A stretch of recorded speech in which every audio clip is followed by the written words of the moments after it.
So you visited over 70 countries and counting. You mentioned that you recently came back from Bhutan, and Mm. that was an amazing experience. Could you share a little bit about what stood out to you? Yeah, yes. Well, the two things. The one thing was just their approach to, I mean, the whole Buddhism, the whole approach to, because I was interviewing people about creativity. What can we learn about creativity from the people in Bhutan? But then I also met with a web design bureau agency, and it was so I was so fascinated because it looked just like a web design bureau in agency in like Stockholm or Berlin or San Francisco. They were Star Wars figures wearing black. They had a Nike cap on. They had a pool table. It's like it, it was just the same. And then I walk out of the door from that office, and boom, I'm in Bhutan. They're all wearing the traditional Bhutanese dresses and everything. And I was like, wow, the world is so connected in different layers right now. Yeah. I had exactly the same experience in Ulaanbaatar in Mongolia. I got that comment from one of the people in Ulaanbaatar and said, "Oh, we're so isolated here. We're landlocked in Mongolia." I said, "No, no, you're not. You are just as connected as anyone else, and you're one flight connection away from 300 cities in the world.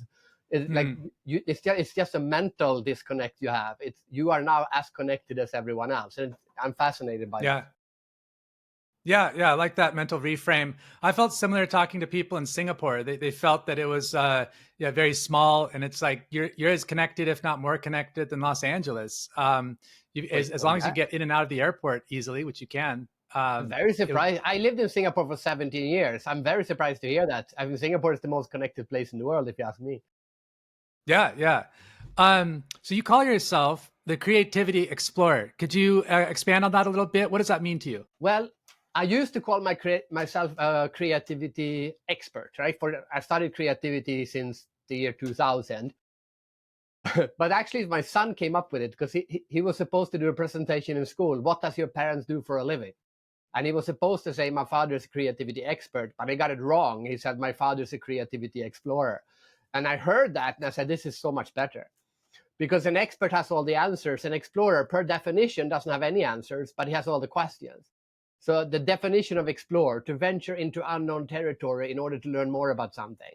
So I said, that's exactly what I do. I travel around the world to learn more about creativity. So let's be an explorer. Let's ask questions. So it changed my whole approach to what I'm doing. Love that. I love that a mistake from a child is something that reframes an entire kind of Yeah, career or purpose. It's brilliant. yeah, it's true. But you need to Well, leave out. You need to pay attention. A lot of creativity, a lot of discoveries are mistakes, right? When people say, "Oh, it's just a mistake," but the whole idea is to pay attention to what happened there. A lot of people might not have heard it or say, "Oh, he just said it wrong," and said, "You need to pick up on those things." it's the famous example with penicillin, isn't it? Correct. The Yeah, mistake that created something that changed a lot of the medical yeah. world. But he said, "Wait a minute, what happened here?" And then he started investigating it. Right? A lot of people would not have done that. They would just thrown it in the bin and continued. Mm. So I wanted to pick up on, because you mentioned being in Bhutan and being in a place that sounds like it could have been anywhere in the world, with the caps and the figures and the way that they were going about their day. Because of course, culture might separate us in some ways. We are different. We do have different values, different religious beliefs, political systems. Arguably, there's also a lot of things that unite people across the world. Wherever you go, there's some core elements that exist. In your experience, having been to so many places, what would you say are those core elements that keep humans the same wherever you go? Well, the core of that answer would be being human, I guess, right? Mm. And you're absolutely right. But I like to think of it this way: there are more similarities between professions than between neighbors. So the whole idea of dividing only on geographical or only on passport is a very one-sided way of defining it. Uh, I also think it's very few people, a surprisingly low amount of people. I don't think the two of you, but a surprisingly low amount of people do define themselves actually as humans. So, like I live in Stockholm, so I'm from Lidingö, which is I live on an island outside of Lidingö, and then Lidingö is a part of Stockholm. Stockholm is a part of Uppland. Uppland is a part of Sweden. Sweden is part of Europe. Everyone defines themselves like that, but then they stop, right? And I'm surprised that most people haven't added the last layer, which is and then I'm also human, right? Most people stop at country or religion, and then why, right? I want Elon Musk to go to Mars so that we can create a humanity on Mars, because it seems like someone wants to define themselves based on I'm different from the other ones. So if we go to Mars, then suddenly we can say, oh, we're all humans compared to those Martians, and we can start hating them. David, I thought something similar. I was hoping we'd have little green men come and we'd have world peace as a result, because we'd have a new external to compare against. I've actually written a book about that, but that's a fiction book. It's called The Unvisible. It's about an invisible human race living on Earth. And if we found out about an invisible human race, we would all become the same. We would all be the visible humans versus those invisible humans, and we'll all come together. It's the message of that book, actually. What was the spark that made you want to see so much of the world? Good question. Usually I get the question, what was the spark that wanted me to study creativity? But what is it that...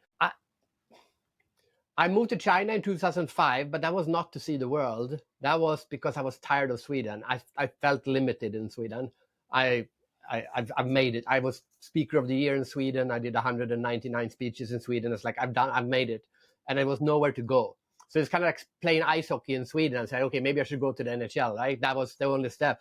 So I moved to China, and then I started over to start a speaking career in China instead. But then in 2008, I did a speech in Singapore.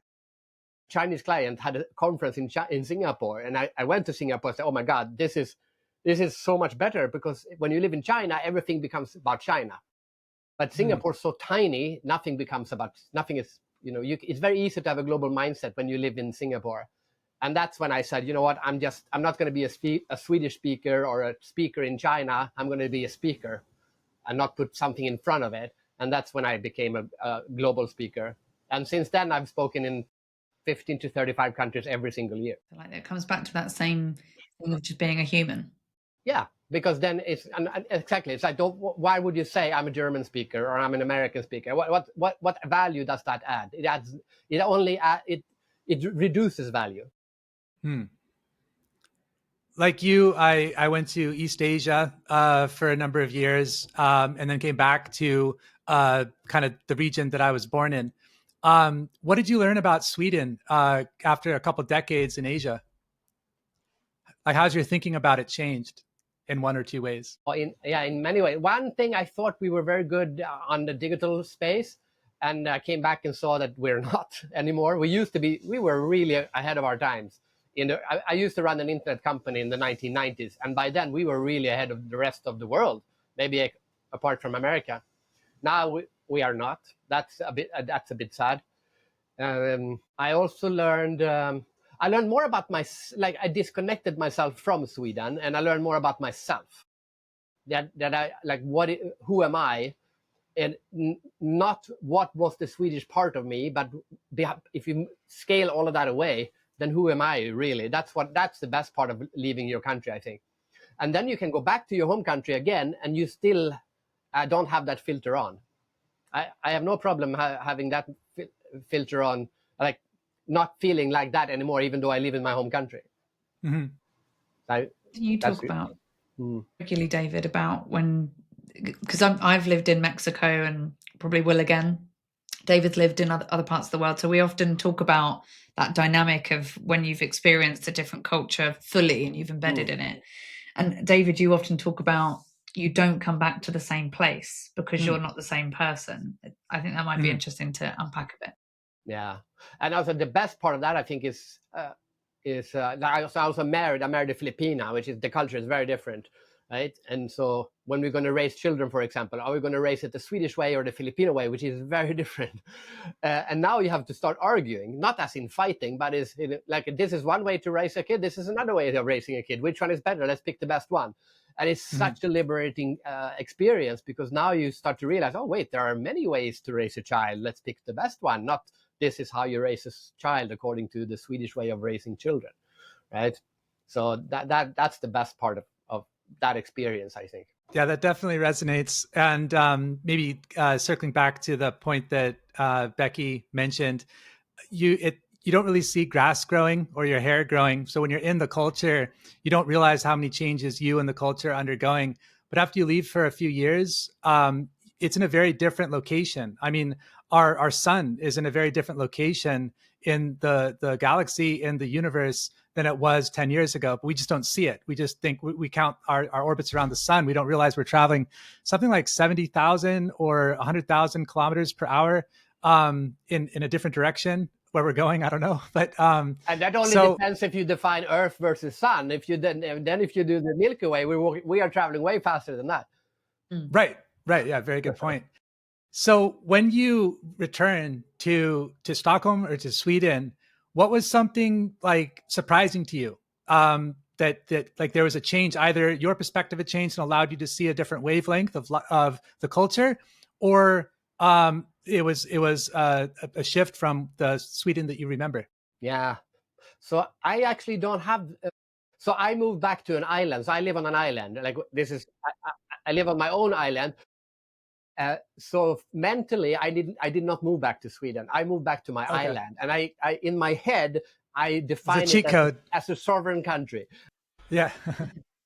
And then I say, okay, you know what? So I live on my island, and the island is in the world. Just like that's what I loved about Singapore. Singapore is a global city with no country around it, right? So it's just a global city in the world. And I said, I'm going to keep that Singapore mindset, and I live in a Sweden, which is an island in the world. I just skipped the Swedish mentality, the Swedish layer.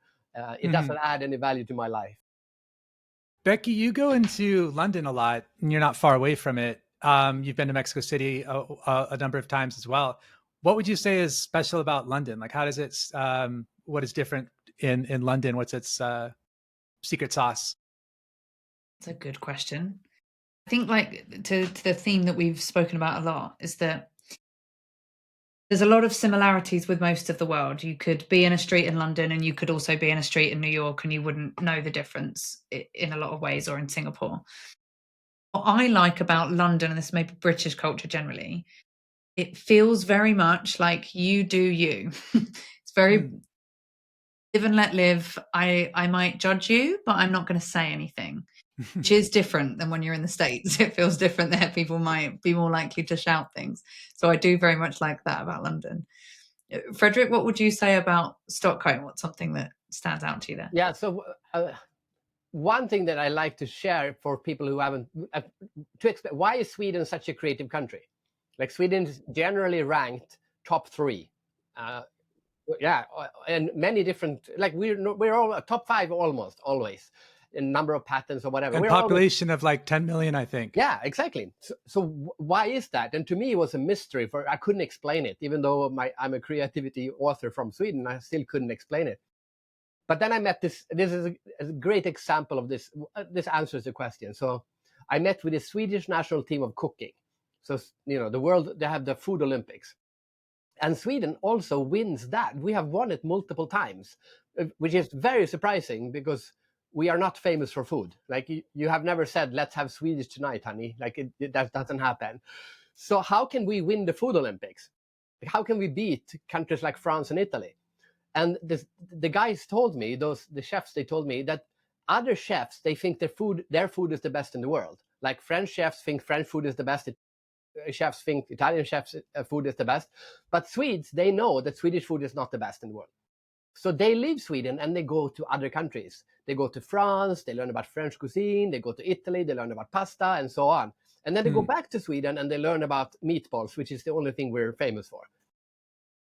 And then they take the best of what they saw and the best that what we have, and they combine it. And they said, we go to the Food Olympics and we do herring sashimi with lingonberry wasabi, and we win. And this is exactly why Sweden is so creative, because we are the only country in the world that think we are the best country in the world. Everyone wants to be like Sweden. We are a role model. At the same time, we think we are the worst country in the world. And we think so, like in our core. If you tell a Swede, if you tell an American, you are un-American, you get offended. If you say to a Chinese, you're un-Chinese, they spit you in the face. if you say to a Swedish person, hey, I think you are un-Swedish, we say, oh, well, thank you very much. That's very kind of you. So, Yeah. so that sweet spot of confidence and doubt is what Sweden is really good at. And then that explains things like, ABBA or Spotify and things like, we're good at looking, what does everyone else do? What are we good at? Combine the two. And that is a really good, it's like the sweet spot of creativity is confidently doubting. Well put. I often, Becky and I often chat about kind of philosophy and whatnot. And I mentioned balance seems to be an important like goal that we struggle with. We tend to overcorrect, it seems. And I think what you mentioned there about having the right amount of confidence, because you do need some confidence to kind of to set out and like yourself, believe in yourself to go abroad, etc. But then have the right amount of humility to be open to learning, open to a new perspective. So yeah, I guess Sweden did a good job there. Yeah, and that's what creative people do. Creative people are confident. I don't care what anyone else says. I'm going to go this way. But at the same time, they're always questioning. Wait a minute, is this right? There might be a better way. Is there a better way? What if I'm wrong? So this confidently doubting aspect is good for creativity, and the Swedish mindset is good at that. And we have been extremely successful as a country, if you look at the size of this country. Okay, so speaking of like you said, I like the way you put it. Like if you asked an American or a Chinese person, like you said you're not the nationality that they are, they might be offended because part of their pride is kind of attached to that identity. Myself, like growing up in North America, I loved it when people said I sounded like I didn't grow up in North America. It's like my accent was different. It's like, I succeeded. I'm multicultural or I'm worldly. But if I get the accent wrong with an Australian or a British person, I was met with what I perceived as kind of offense. Like it's like, how dare you get, I'm proud of where I come from, and my accent is part of that fingerprint. With Sweden, what do you think is that? Is it finding that balance, or is there something that Swedes take pride in or identify with? Well, I think I saw some statistics. Sweden is ranked the #1 country when it comes to being good at English, when English is not a national language of the country, right? So we love better than most Brits. Yeah, exactly. We like to learn. We really like to learn from others. So in that sense, we are not. So the whole Viking thing was a misunderstanding. You were just trying to learn from others. Oh, this is not a Swedish example, but it's an Icelandic example. In Iceland, they have a word called heimskur. It's a beautiful word.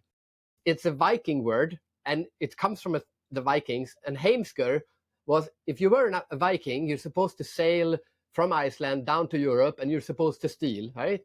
You steal as much as you can, but you were also supposed to steal ideas, not just things. Like, how do they farm in England? How do they, make weapons in Turkey and so on?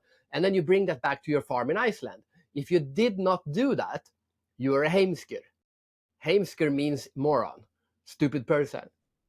And heimskur is made up from two words. Heim means home. So basically, someone who always stays at home is a stupid person.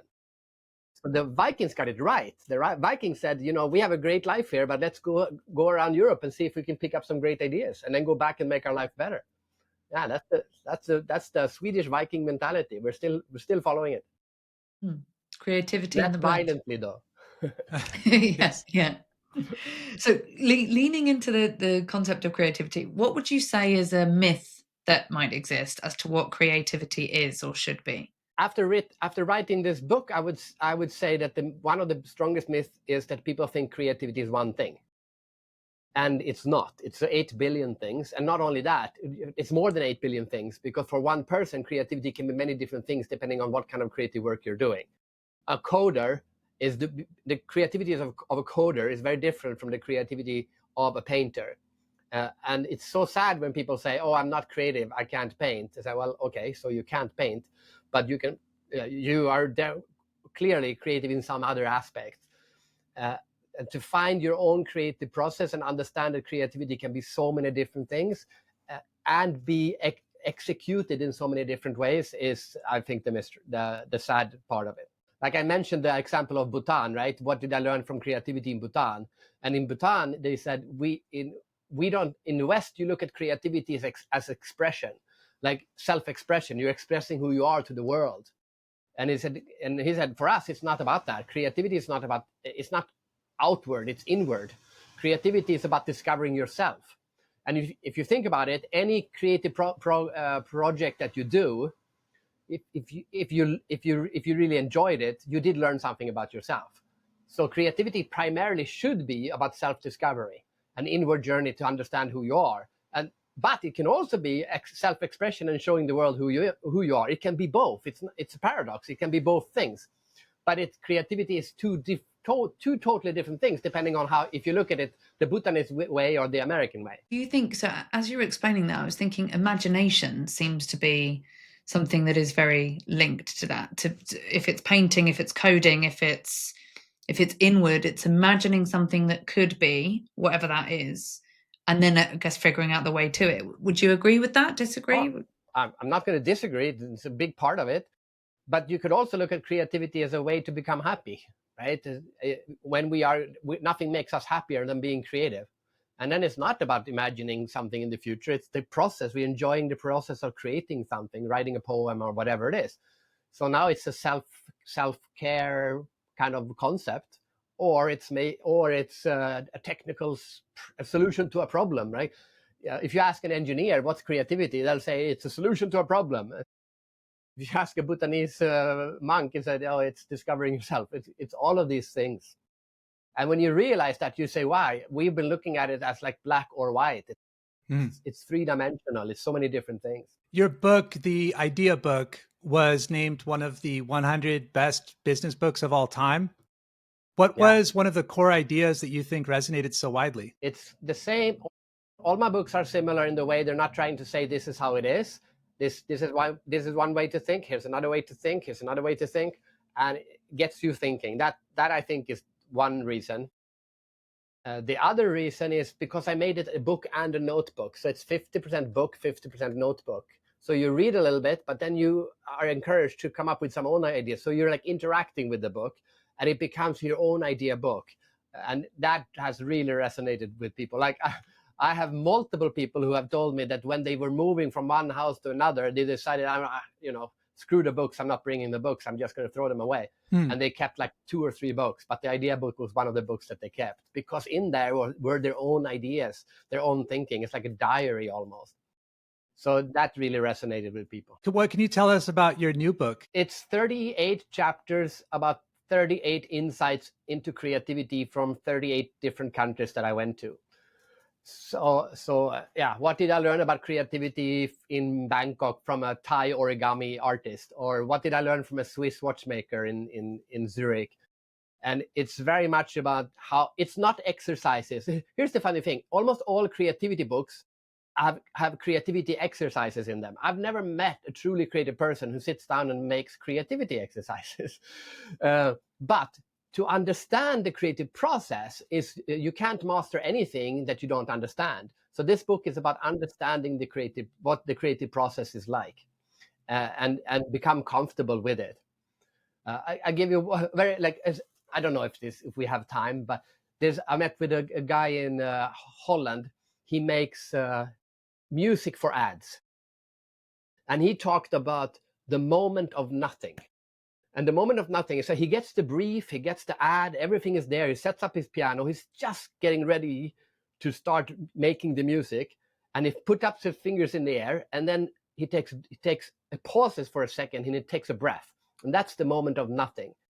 It's the moment just before you start to create, or when you put the first word on the piece of paper, the first brush. After that, you're off to the races. But at that moment, you have created nothing. Everything is possible. Everything can go wrong. And then but you need to be aware of that moment, because it's sacred. Because when you take your first step, depending if that step is this way or that way, it's going to affect where you end up. So you need to pause for a second at the moment of nothing and say, okay, where am I supposed to go now? You take the first step, and then after that, you're off. So I think it's a very tiny moment of the creative process, but I think it's beautiful, and you need to be aware of it. And the book has a lot of those different aspects of the creative process that doesn't have a name. That's the moment of potentiality, kind mentioned of at like this. quantum superposition. Yes, but also scary, right? What if I fail? It's all of that, but you haven't failed yet. So before you jump off the cliff, right? Well, the anticipation before your birthday dinner is something that you're looking forward to. It's like that's actually where you have peak Yes, dopamine rather than actually experiencing the moment as well. I there you mean, go. yes, Exactly. and as to how I meant that. We've got a little bit of a lag here, but I'll jump in and see if it works. Mentioned, Fredrik, at the start of our conversation that this new book, of the intentions of it, is to encourage people to be curious about the world. Yes. I wondered if you could unpack that a little bit. Yes, I have. The first chapter is about curiosity, actually. Uh, one of the things I do, I go and I look at the word curiosity, and the word curiosity is different in different languages, which is in itself interesting. So in Swedish, for example, it's nyfiken. It means having hunger for that which is new. That's which is totally different from the word curiosity. In I think it's called lupiten, if I'm not wrong, and it means the love of asking questions. You see, it's totally different. It's the same word, but it's you look at it and go, well, yeah, it's true. Curiosity is about the love of asking questions, but it's also about being hungry for the new. And English curiosity comes from the Latin word cura, which is related to the word care, which means that which you are curious about is what you care about, and the other way around, that which you care about you are curious about. So if you want to be more curious, and I think curiosity is the number one thing that makes you creative. So if you want to be more creative, you have to be more curious. If you want to be more curious, you have to figure out what you actually care about, and then use that care, to carefully think about what do you care about, and use that to trigger your own curiosity. I met my wife on a blind date, and I've been on. I came to Singapore. I was single. I had a lot of dates in a short period of time. A lot of crappy dates. I met a woman. And I was like, I'm not curious. I don't care about this woman. Finish the dinner quickly, go away. And then I met my wife. Like, oh, this is amazing. She's funny. She's smart. She's beautiful. And suddenly, I care about this date, right? I became curious. Our first date was 5 hours long because I asked questions. She asked questions. So see how if you care about it, you become curious about it. I don't know if you want to jump in there. Yeah, I just wanted to give you space in case there was a lag. I didn't want to talk over you. So, Fredrik, I'd like to talk a little bit about Ideas Island. You have this literal island for creative thinkers. Have there been any unexpected stories or breakthroughs from people who've stayed on the island? Yes, so I live on one island, and then I have another island which is called Ideas Island that I never go to, but that we lend out to creative people, and we have all kinds of. We have a mix of very different people. So, I mean, we had one couple that they organize a heavy metal, what do you call that, festival in Eastern Europe. And they came there to figure out how to make it more sustainable, which I think is so unexpected. And they went there and they figured that out. But they also had a DHL executive that went there, and after that, he quit his job and has not worked a day since. But my favorite is I had an IT consultant who's been an IT consultant his whole adult life. But he said, I wanted to be a painter. I want to go away for 1 week and I want to paint every day. And he went away and he painted every day. And when he came back from that, he said, I'm just going to continue. And this is 5 years ago. Every day since then, he has painted. And today, he's commissioning oil paintings. Don't tell anyone, but my wife is turning 50 and I have commissioned an oil painting from this guy of a photograph. He's an amazing artist. But he would never have done it because life comes in a way. I should have done that, and suddenly you wake up and you regret your life. He went for a week and said, what if I paint for a week, and what if I like it? And he became a painter. I think it's beautiful. Definitely. That sharp shift in environment, or seems like islands are definitely a theme in the way where you might do it, but it might be. We spoke to a guy recently that went into a dark room for 5 days and didn't eat, and he came out a completely new man. And there must be different versions of that for different people, what works for them, but to really get out of the grind of the day to day, explore something new, probably a very good way to be creative. It's a well, way it's that your first day-to-day profound. doesn't allow you. Yeah, not everyone, and some people would go crazy sitting on an island all by themselves. So it's not for everyone. For me, it's perfect because you isolate the rest of the world disappears. Like it's like what do you call it? English word, a moat, right? Mm. You have a mental moat around you, and you can just focus on the one thing you want to focus on. Yeah, but I interviewed a Swiss watchmaker once, and he worked too hard in his life. He just worked and worked and worked, and then he had a mental breakdown. So he quit his work, and he just slept for like 15 hours a day for like 6 months in a row, just to because he'd been working 18-hour days forever. And when he woke up, he only watched Star Trek the series. He binge watched it for like 6 hours, and then he ate a little bit and went back to sleep. He did it for months, sleeping and Star Trek, sleeping and Star Trek. He did it for months, and then after doing that for months, he suddenly woke up from a dream, and he dreamt a three-dimensional watch. Instead of normally they're two-dimensional, he dreamt it like a three-dimensional watch, like a dome, all the pieces moving like planets, and he said, I'm going to make this watch. And he started creating it. And colleagues said, oh, this is amazing. But then it stopped. It didn't work. And his colleagues said, oh, that's too bad. And he said, don't worry about it. I'll just go back to my dream. He went back to this dream, and he saw the solution. He came back again and fixed it. That watch got awarded the most innovative watch of the year. So, there's one way of doing it.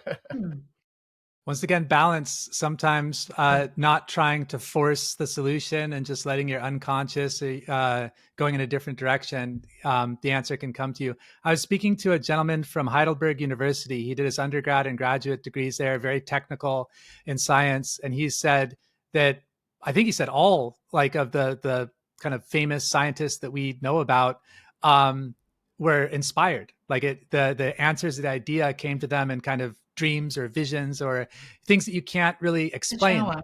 Sorry? In the shower. In the shower. Or yeah. Tends to be where the good ideas come from. So just I actually think that the English language is limiting in the fact that we call conscious ideas and subconscious ideas for the same word, ideas, because they are not related. They are two totally different animals. Agreed. Speaking of islands and animals and identity and this and that, you mentioned how you can be from an island, from a county, from a city, from a country, from a continent, and then it tends to like kind of stop there. We can swap blood, we can swap organs, but we have a tough time swapping ideas. What do you think is the reason for that? Is it a test to make sure that things are sufficiently robust before they get widely adopted? And I guess to add on to that, at the risk of asking a two-part question, do you think it's important to have distinct identities, or do you think you as a Swede, Becky as a Brit, me as an American, to just be like humans or life forms in the universe? Yeah, I actually been thinking a lot about that, and I think the reason.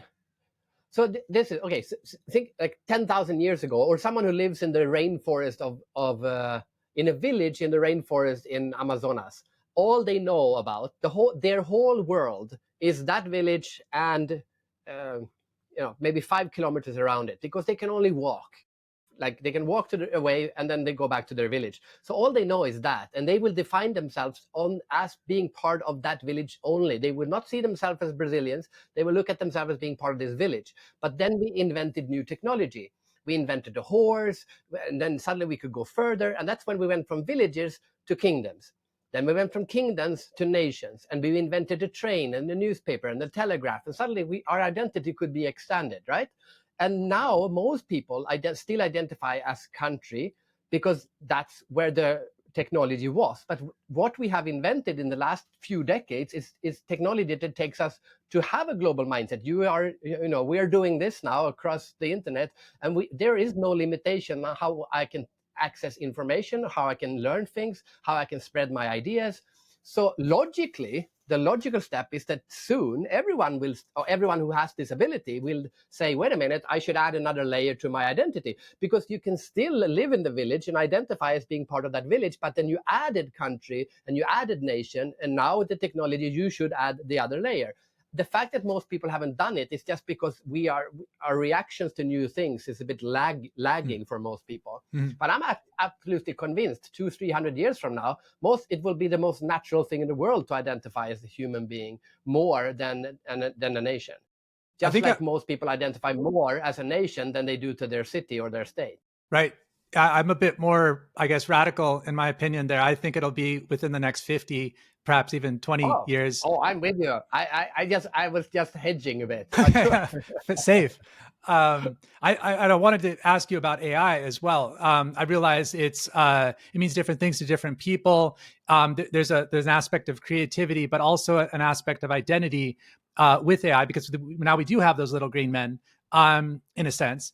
And we also kind of augment ourselves. So I don't need, well, you already speak better English than I do, but I could communicate. You could type in like your native Swedish language, and I could just translate with ChatGPT. And I do that sometimes with people. And I'm no longer bound geographically. To your point, we kind of weren't for the last couple of decades, but we can collaborate with people that only speak Chinese. We can collaborate with people that only speak a different language, because it's more idea driven. So we can form these super molecules of ideas.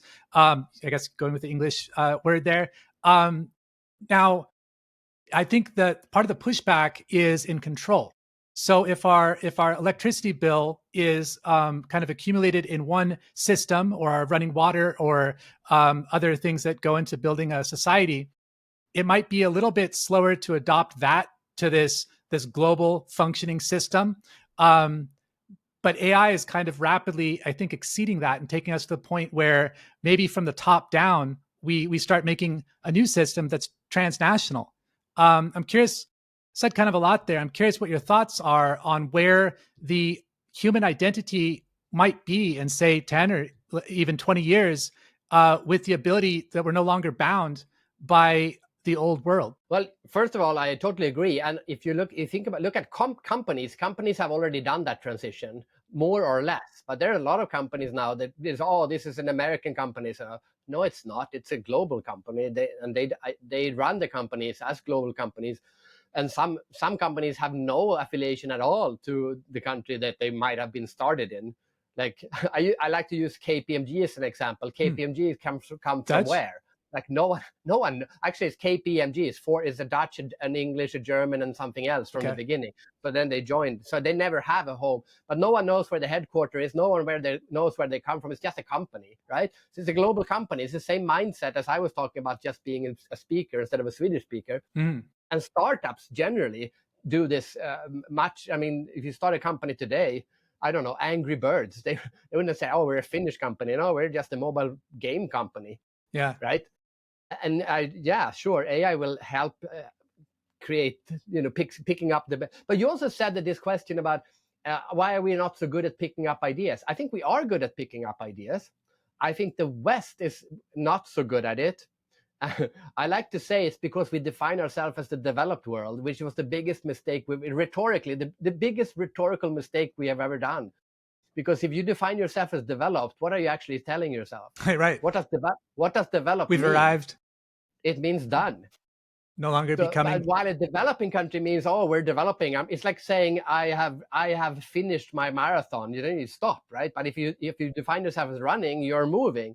So the developing world has been very good at picking up ideas, and now they're running past the developed world, and the developed world is still like, they're not looking. Like, oh, why should we look at those people in the developing world? China is way more advanced in many aspects than the I like to compare airports. Have you been to airports in Asia? It's like, what on earth are we doing? Here's a bad example. Sweden, I hate this. This is a good example about Sweden. Sweden still doesn't have, in a single airport, automatic passport reading machines, which means there's long queues because they don't have enough people sitting there. Singapore only has the machines. Mongolia has passport reading machines in their airport. Sweden doesn't even have one test of it. Why on earth not, right? Why? So yes, the developed world is bad at looking at what the developing world is looking at, but the developing world is looking at everyone and say, how are we doing things? And let's pick up the best ideas, right? To me, David, that reminds me of our conversation about comfort and how dangerous comfort can be. That if if we've got to a level in the West where we feel comfortable, most people, well, I don't know the exact stats, but let's argue most people don't have to think about their survival. You don't have to be as aware of different things or as creative or as willing to take risk because we're comfortable. And it's the discomfort that has always driven human strife and human development. But comfort's still a good thing. It's just the balance of it again. But I argue against that though, because it is you're fooling yourself. You say, oh, we have such a comfortable life. No, we don't. Like 90% of people in Norway don't think, I don't remember the number exactly, but something like 90% think that Norway cannot get better than, and like if you ask them, do you think your children's life will be better than yours? 90% of people in Norway say no, because Norway is so good, right? Not such a rich developed country. Yeah. Which of course is bullshit, right? Norway could be such a better, like they have mental health issues, they have environmental issues. Like, who are we to say we are comfortable? Which brings us to the AI thing. You're talking, what do I think about AI? Are AI going to steal our jobs? I hope so that we can create more jobs. It's not that we don't have enough problems in the world. We have an infinite amount of problems in the poor world, but also in the rich world, which we need to solve. So how dare we say that we should now stop and just sit and be comfortable and give everyone, what do you call that? The basic income so they don't have to work. Wait a minute, we have so many problems left to solve. As long as any child is being bullied or anyone is unhealthy, that we are not done, and we need all the AI we can get, but we also need all the humans that we can get to solve this problem. Then we can relax. Yeah, I largely agree with that. I think it's a grow the pie situation, not a zero sum or scarcity mindset problem where my truck driving job is going to be replaced by automation. I think everything is changing, and we'll look back with a certain amount of nostalgia or rose-colored glasses, perhaps. Like I miss watching the new episodes of Friends live each week or something. That's gone. That's never coming back. That's, and there's other things, here we are having this conversation. This wasn't possible when Friends was on TV, talking to someone in Sweden and England, same time, like Star Trek, let's looking at moving faces. It's futuristic. But I think that with, we don't know what the limits are. I'm not sure that we really have limits in the way that we understand it. So I'm more just trust progress, just lean in, and we'll figure out like, oh no, there could be mistakes. It's like, no, there definitely will be mistakes. But like, what is the option? Like you mentioned the village in the Amazon. And then when you have the horse and other forms of transport, you start to see that you're a part of this like round globe. And then when you start to have new instruments, you realize that there's like billions or trillions of these round globes in your home galaxy. And then you realize that there's like billions or trillions of these galaxies in your home like universe. And then we don't know what's beyond that. We just stop asking questions and argue about something that's on television.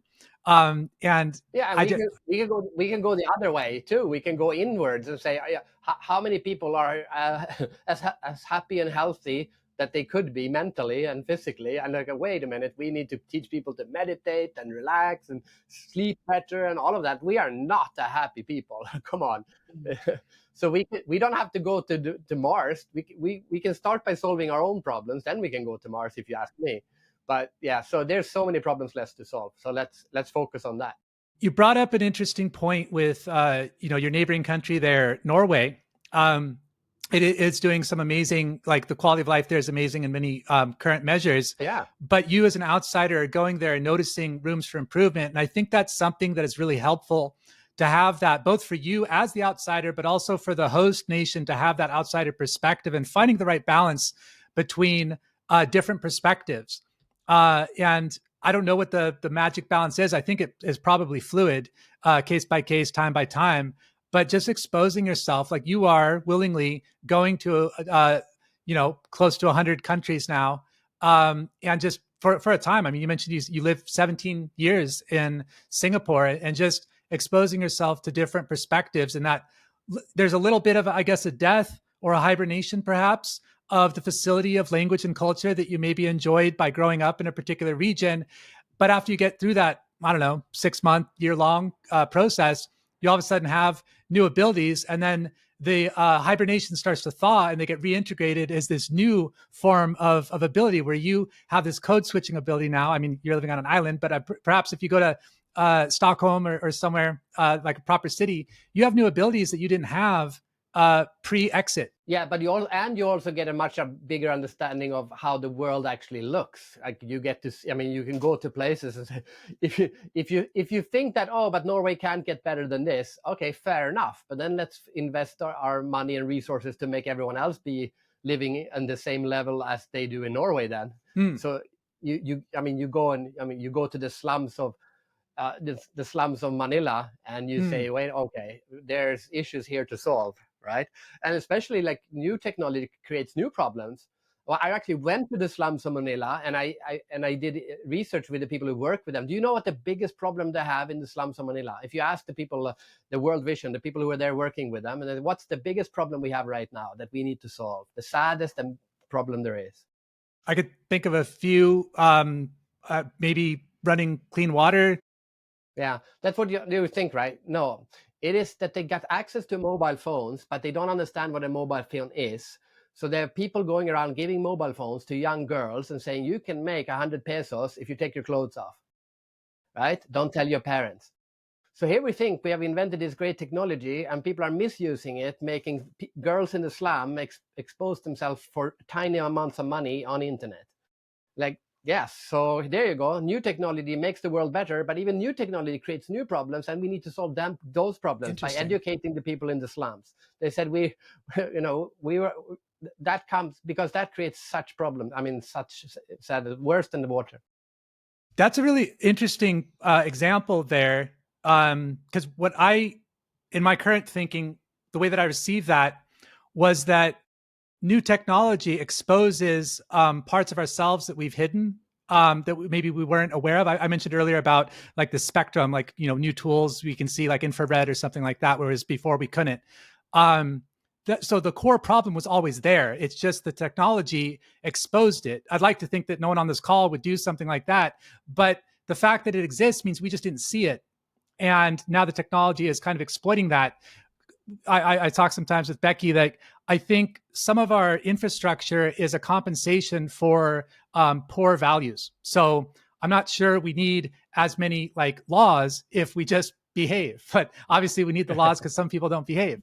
And so on the one hand, that's troubling, but also I think it's not necessarily a new problem. It's just exposing an existing one that we didn't have access to consciously, we weren't aware of.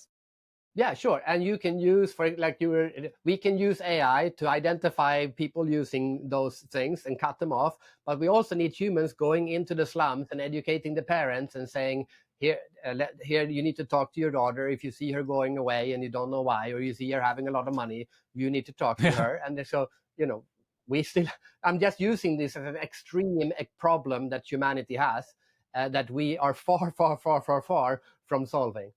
So let's not relax, shall we? And I think it comes back to a theme that we've talked about loads now, that the pros and cons, trade-offs, value that we get from experiencing different perspectives, seeing different problems, seeing different ways that people solve different problems. We're never going to run out of problems. There's always going to be something to do, something to fix. And probably the best way of getting around them is by leaning on AI, and as you said, Fredrik, all the AI we can get, all the humans that we can get, which involves being curious about the world to pick up on those different ideas. Yeah, exactly. And we're jumping around a bit, but you did ask me a long time ago about how do I look at AI? You wanted to talk about that too. And I think AI is the biggest creativity tool that humanity has ever invented. We invented a pen 5,000 years ago, and that was great, but this is greater. Used right, it is an amazing creativity tool. I'm not even talking about if AI is creative or not by itself. That's a different discussion. I'm just talking about for us using it as a creativity tool. And most people haven't learned how to use it as a creativity tool yet. But when we do, oh my God, the world is going to explode in new ideas. I could talk to you for another hour. We should probably put a bookmark in this one, but just to kind of tease it at that, I think with all this access to information, with the internet and our smartphones, etc., something that was an aha moment for me was talking to someone from the UN, and I was asking him, what do you think about these incendiary kind of algorithms and these binary conversations, and just the speed at which this is happening? And he said very calmly, he wished that we exercised more restraint. And I never thought of consuming content the same way that I thought of consuming food. Like, I wouldn't sit down and eat 50 hamburgers in one sitting, but I would with YouTube. And I'm surprised that I feel unwell. And we're learning, just like children, we're constantly learning how to live our lives, and being intentional with the content that we consume, the environment that we put ourselves in. Some of us might have more agency immediately than others in that respect, but I think that it's this level of awareness that is constantly expanding. And with AI too, I think it's going to add another layer to that. Yeah, I agree. I like to share this word inspiration, right? Because why are you watching YouTube? Because you want to be inspired and have new ideas and see what's happening and all of that, right? But the word inspiration actually means to breathe in, right? Inspiration, perspiration, breathing in is what you do. So inspiration is oxygen for your soul, right? That's what it means. But if you always breathe in, what happens? You die, right? Creativity is to breathe out, is to create something, to make something. So I always tell people you need to balance your inspiration and your creation. And you need to say, okay, sure, go to conferences, travel the world. That's what I do. I go to 20, 30 countries per year. I meet a lot of people. I go to conferences. It's amazing. I get so inspired. But then I live on an island, which is, I don't have neighbors. I don't have other people. I just sit here with my family and my dog and my kids, and we go swimming. And so that I can have that time, as we talked about before, when does the best ideas come? When you're looking into a fire, or when you're looking at the sunset. You need to balance those two. Otherwise, you think you're constantly being inspired, but you're not. Yeah, well put. Sorry, Becky, did you want to say something? I was just agreeing. Yeah, I agree as well. Fredrik, this is an amazing conversation. I like what you do. I'm a big fan.